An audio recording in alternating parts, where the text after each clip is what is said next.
You wake up with the sun hitting your face. The grass outside is neon green, and you can hear the sounds of birds, distant cars, and a family talking in the street. It's a Sunday. You know that school is tomorrow, but you try to make the best of it, so you hang out with some friends, go on your bikes, go swimming, play Mario Kart on the Wii. Your CRTV, or old generation flat screen, can barely show the game because the sun's hitting it, and all you can really see is the dust on the screen, the back seat in the car, looking at the case of a video game front and back multiple times over, barely sitting still while you wait to get home and play it. Call of Duty on the PlayStation 3, the viral song, a strange shack found in the swamps of Minecraft. It's 2012, and you're hearing word of the world ending. The crush on the girl. Wake up! Just wake up! You like Skibbity Toilet? You like Skibbity Riz? Childhood is a very important time of your life. You basically choose your class, skill traits, and just try to survive until the weekend when those beautiful green days finally arrive. Now, as a kid, I did a lot of things I think back fondly on. Having adventures with my friends in the forest behind the school, drawing comic books that either had 3 pages or 40, depending on how I was feeling about the arc I was writing at the time, making skits with my best friend, and maybe, just maybe, looking up boobies on the family computer once or twice. Why do they look like that? Now, while all of these memories are treasured in my heart for all eternity, a lot of my happiest moments were spent with video games. Everybody has their game, the one they grew up with and hold close to their heart. Whether it's Minecraft, Grand Theft Auto Vice City or San Andreas, Oblivion, Call of Duty World at War, Persona 3, Super Mario Bros. Wii, Pokemon Diamond and Pearl, The Legend of Zelda Twilight Princess, Five Nights at Freddy's. There are a lot of games out there that people played in their childhood. And a lot of those games have gone down in history as some of the best of all time. Some people refuse to admit that maybe, just maybe, the game may have aged like milk and it's really not that great. However, the memories and the way that it made them feel at the time is what truly makes those games a 10 out of 10. Nostalgia is an incredibly powerful emotion that can be triggered by pretty much anything. What triggers nostalgia for me, for example, is The Sounds of Spring and The Legend of Zelda Wind Waker, just to name a few examples. Nostalgia is a wonderful feeling most of the time. Did you know that when you're experiencing nostalgia, it can actually make you feel physically warmer? Anyways, many video games out there are remembered and talked about like masterpieces and gems that will never be beaten again because the player base at the time has grown older. The simpler times in their life are gone, and they have this game that reminds them of their own Garden of Eden, as if time is trapped inside the plastic case, and all you have to do to relive those memories is put the disc in the console. I think a really good example of a game that's really good, but blown way out of proportion because of nostalgia is, don't kill me, Grand Theft Auto 4. Grand Theft Auto 4 sold over 6 million copies at launch, and it was a massive technological achievement for its time, especially since the GTA before it looked like this. It's pretty impressive that in 4 years, they can make an obvious video game look like a simulation. The story touches on the cycle of violence, racism, and the American dream that everybody seems to be chasing, even though it's nothing but a dream. The physics are incredible, and that's because GTA 4 uses Euphoria. Euphoria is a software that animates a character in real time based on their muscles, reactions, and everything that's happening in the environment around them. All of these improvements brought together created a masterpiece, and for 2008, I would say GTA 4 was a revolutionary title.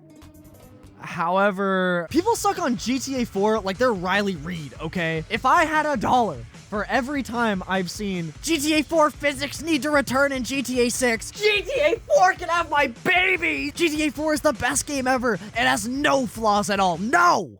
No, that is simply untrue. First off, we should not want GTA 4's physics in GTA 6. GTA 4 is from 2008. Let me get that out of the way first. Second, GTA 4's story may be good, but the missions in comparison to GTA 5 are really unfortunate. Drive here, kill that guy, rinse and repeat for 30 hours. Now, again, I don't even have a problem with this. I loved GTA 4. I thought the game was great. It's not like it was false advertising or under-delivered, but you can't just act like it doesn't show its age at all. The controls, and especially the cover system, is so janky and broken. The weapon selection system is outdated and annoying. The performance on PC is abysmal. And don't even talk to me with that, well, just play it on Xbox 360. I have played it on Xbox 360, okay? It's capped at 30 FPS. You might as well just play it on PC. But when you play it on PC, you can go from 100 frames per second to 10 frames per second when you walk out of an interior. It's just tragic. I have no nostalgia for Grand Theft Auto 4, and I have beaten it probably twice in the last 2 years. So I know what I'm talking about. I'm not just some GTA 5 loving hater, okay? I just think GTA 5 legitimately improved on a lot of GTA 4's problems. Yes,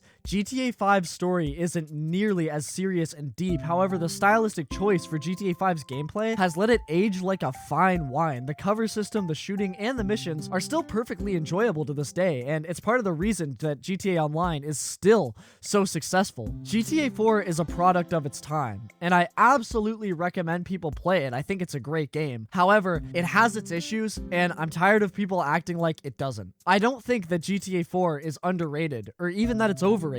I think it's just rated. Minecraft is a great example of a prime childhood game. Kids are naturally imaginative. They like to draw, think up stories, and create. Minecraft was a tool for millions of kids around the globe to execute their ideas, their dream house, their fun inventions, their dream adventure. People say creative mode is cheating, but there's no wrong way to play Minecraft. It's an excellent game for everybody, especially kids. Back in 2011, Minecraft was very basic, but that allowed for imagination to fill the gaps. Back then, it was all about the player and how they could change Minecraft, and that's what made it so original. When you play a video game, things happen to you. You don't make things happen. And that's why Minecraft was different, because it flipped that on its head. Today, Minecraft is full of content, and there's so much stuff to do, but in my opinion, that kind of takes away from the magic that Minecraft once had. Now it's less about the imagination of the player, and more about what cool thing they'll find that Microsoft has already made for the player to discover. Minecraft was also amazing at the time because it had multiplayer, and it still does to this day. So no matter what, if you had friends or no friends, anybody could play. It was great split screen,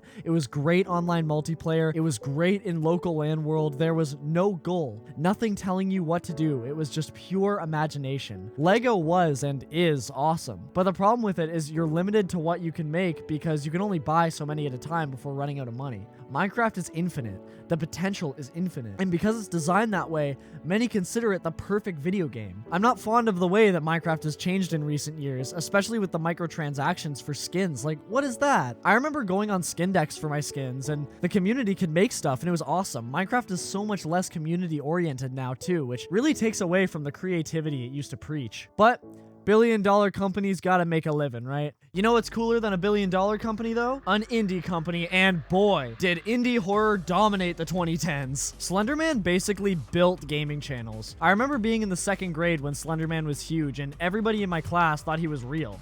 I feel so cool. I was never able to be, I was too young to be a gaming channel in 2011, so this is my chance. What's up, guys? Welcome back to my Slender Let's Play.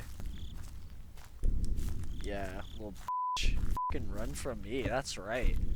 You know, big man's coming your way. Jesus. Yeah, that's right. They should really make a version of Slenderman, but instead you're playing as a woman cosplaying at Comic-Con, and Slenderman is replaced with a League of Legends player. I guess that shit would be not so Slenderman. Some kids wouldn't even go into the woods behind the school to play because they thought Slenderman would be there to grab them. Because, like, what kind of 2nd grader would believe that, right? Slenderman was a fad, though, and died out pretty quick thanks to 2 little girls and a terrible sequel. However, there was one horror game that came out and only got bigger over time. Five Nights at Freddy's. Need I say more? This franchise has been milked harder than GTA 5. One man created a game that was really good. It was easy to run and hit the mobile market as well, which basically made it accessible for everybody since not everyone wants to own a computer. And then to make things even more interesting, he put a ton of lore and background into these simple games so that massive YouTubers could break down the lore, which shot more attention to the games that were really easy to make. And it was just such a genius system that fed its own success back to it,